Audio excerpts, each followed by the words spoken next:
d'avril-mai 2021. À l'époque, c'est à peu près 4 millions de salariés qui quittent le marché de l'emploi chaque mois. Donc c'est un phénomène statistique jamais observé auparavant. Est-ce que c'est propre aux États-Unis ou est-ce que ça gagne au reste du monde ? On voit vraiment que les démissions augmentent dans le reste du monde. En France, c'est de l'ordre de 6% de la population active qui démissionne.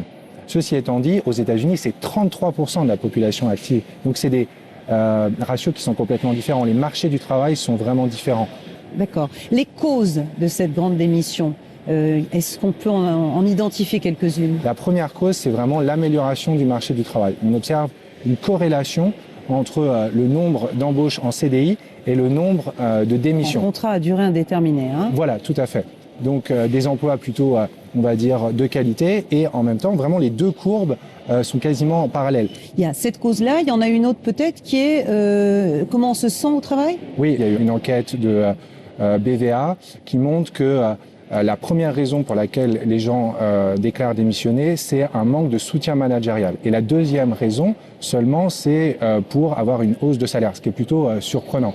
Au point qu'on parle désormais de salariés liquides ? Tout à fait. D'abord, c'est une accélération du temps au travail. On travaille de plus en plus vite. On travaille de plus en plus vite, plus de pression sur les résultats, sur les chiffres. C'est aussi dans les méthodes de management. Les méthodes de management dites agiles, où on fait des sprints, on fait des scrums pour pouvoir... Que de gros mots. Voilà. Et d'un autre côté, les collaborateurs aussi n'hésitent pas à changer beaucoup plus rapidement d'entreprise. On reste très rarement 20 ou 30 ans dans les mêmes organisations. Donc on va dire que le contrat a changé en quelque sorte entre les employeurs et les employés. Clairement, le contrat moral est quand même rompu. On sait très bien que même si on est bon, on fait des résultats, on peut quand même être licencié. C'est une possibilité.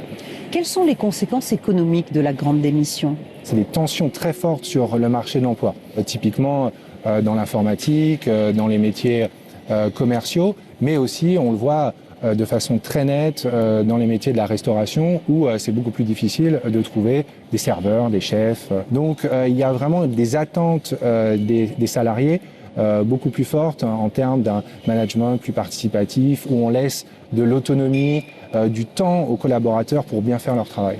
Mais quand même, la grande démission, c'est pas un gros coup de flemme ? Alors vraiment, surtout pas. Non, là c'est très clair, on le voit aussi dans les statistiques. Non, les gens démissionnent pour retravailler. Donc c'est véritablement pour redonner du sens au travail et se réapproprier le travail. Merci beaucoup Vincent Meyer pour ces explications. Merci.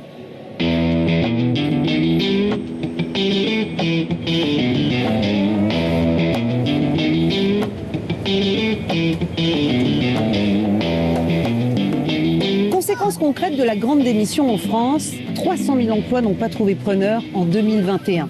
Résultat, des métiers en tension comme les restaurateurs qui cherchent des serveurs désespérément. C'est vrai aussi des chauffeurs routiers, des aides à domicile et jusqu'aux grands groupes. Augmenter le salaire est essentiel, mais pas toujours suffisant.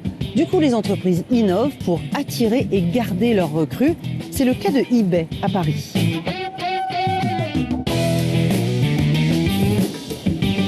Les pieds encore au bureau, mais la tête déjà en Namibie. En fait, l'idée, ce serait donc d'organiser un safari avec la famille. Delphine prépare son prochain. On continue le travail d'identification, on découvre de nouvelles cibles. Certaines vont même se manifester de façon complètement spontanée pour faire analyser leur téléphone. Et en permanence, toutes les semaines quasiment, le feuilleton est